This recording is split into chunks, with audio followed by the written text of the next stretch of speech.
Greetings one and all. Drop a chair and enjoy your stay. We have a lot of news to get to this week, so let's waste no more time, shall we? Let's start out with some Flash news. Well, we now have a name to go with this season's new dark speedster, Savitar. It's also been confirmed that the Flash will be going to Gorilla City for a two-part episode starring Gorilla Grodd this season. Doesn't get much better than that. Susan Walters has joined the cast of The Flash for Season 3 as well as Caitlin Snow's mother, Dr. Carla Tannhauser. She's described as a world-class biomedical engineer and CEO of a major research company. Supposedly, she and Caitlin have a contentious relationship, not unlike Tina McGee and her mother in the original Flash series. Speaking of the original Flash series, we've all been looking forward eagerly to Mirror Master being cast, and it looks like Gray Damon will succeed David Cassidy as Sam Scudder. Look for him to appear in the 4th episode of the show's 3rd season. I still hope they find a way to give David Cassidy a role, not only because he was the original Mirror Master, but he's also Katie Cassidy's real-life dad. Should be a no-brainer. He might get his chance sooner rather than later, as it's been revealed that both The Flash and Supergirl will have not one, but two, count 'em, two musical crossover episodes this season. Obviously they have a lot of singing power on the show, Melissa Benoist and Grant Gustin originally hailing from Glee, and you have Jesse L. Martin, who is of course an accomplished singer in his own right. He even got a chance to sing as Earth 2 Joe last season. I know of Music Meister from the Brave and Bold series, so I'm guessing he'll be the villain in at least one of the episodes. Maybe he'll be on The Flash. So yeah, this would be right up David Cassidy's alley. Maybe Gilbert Gottfried could reprise his role as Mr. Mxyzptlk from Superman the Animated Series on Supergirl. They say they'll be singing established songs, with possibly one new song being written for each show. In any event, I can't wait to see these episodes. Well, our old buddy Fat Kev Smith has announced on Fat Man on Batman that he's directing an episode of Supergirl titled Supergirl Lives, because he wrote the Superman script Superman Lives. You get it? Kev's already set to direct at least one episode of The Flash this season as well. We also have a big casting announcement for Supergirl. Sharon Leal will be appearing as Miss Martian, the niece of the Martian Manhunter from Young Justice. This marks the 3rd Young Justice character introduced this year, counting Artemis over in Arrow, and Wally taking the mantle of Kid Flash over on The Flash. We also have Roy Harper returning to Arrow for at least one episode this season. Could a live-action Young Justice spin-off be in the works? It's also been confirmed that Chris Wood will be playing Mon-El this season on Supergirl. I'm going out on a limb and guess that, with Miss Martian in the show, and Cadmus getting the focus, that Mon-El might be playing the equivalent of Superboy on the show this season.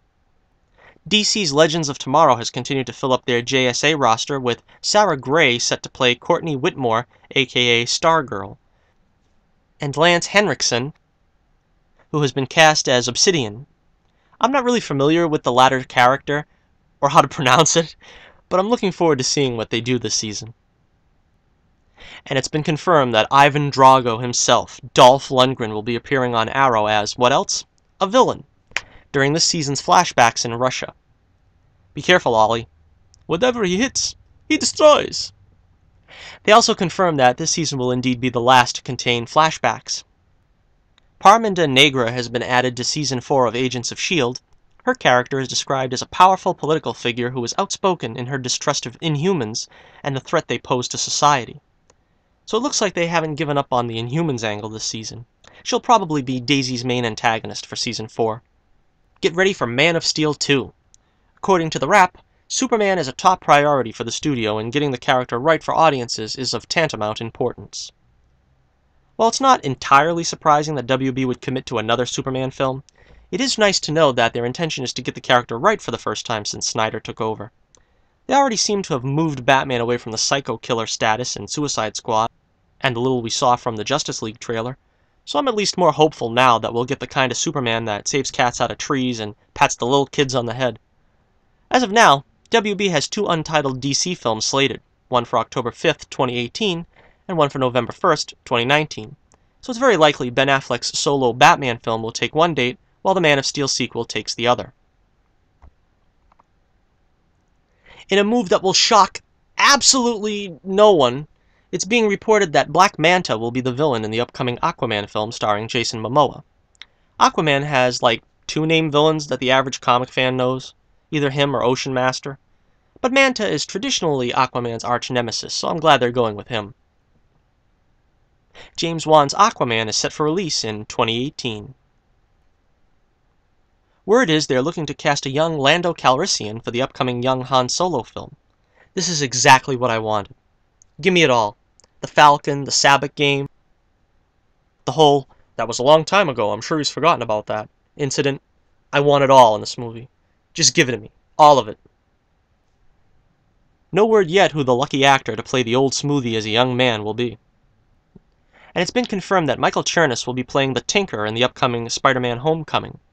Rumors suggest he's an ex-Stark employee that uses recovered Chitauri technology to create the Vulture's winged costume.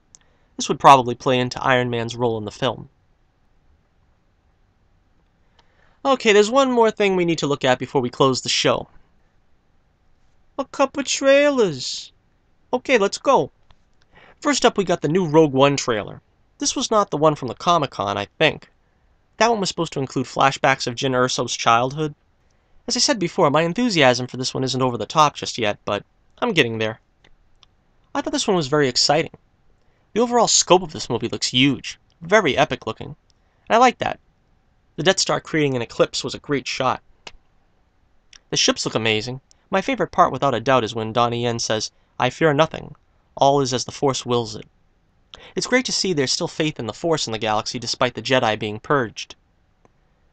There's that little glimpse of Vader at the end, and in a way I wish this was set a bit earlier than it is in the timeline, because it would be so cool to actually see Vader in costume hunting down the Jedi during the Jedi Purge. Here he's probably only going to be in the film about as much as Batman was in Suicide Squad. One of the things that kind of bugs me is the droid. I don't know his name, and I'm too lazy to look it up, but it feels like what they did with BB-8 in relation to R2. It's like, you like R2-D2? Well, here's an even cuter version. And here it's like they're saying, you like 3PO, but he's not cool? Well, this 3PO can be annoying and mean business. He's a bad droid, boy! It's like most Star Wars fans have this fear of how their peers and those on the outside of fandom perceives them. It's very odd, and I really ought to do a video on that eventually. We get the classic jump into hyperspace there. That looks great. I only wish that they showed Bail Organa.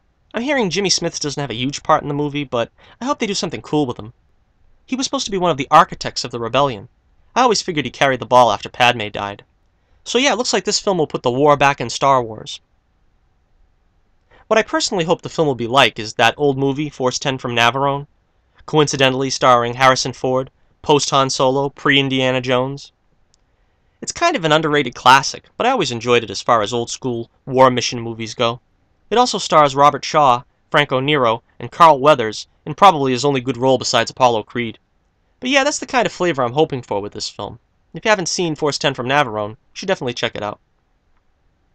And last, but certainly not least, the full Luke Cage trailer. So I'm guessing they're going to show Luke's origin and flashback? But it makes me curious how what was done to him ties into the story at large. I mean, it'll just feel strange if they just say, hey, this is what happened to him, this is how he got his powers, and we're moving on to the story now. They showed him getting out of the chamber wearing the classic tiara and bracelets. That was very cool. It looks like Claire Temple is going to have a bit of a bigger role in this one than in the previous Daredevil season and Jessica Jones combined. I like the music here, especially the 70s style music early on.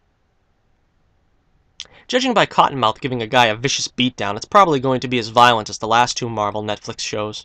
And yeah, that's par for the course, I suppose. But I hope the show has a bit of a lighter tone than those shows overall.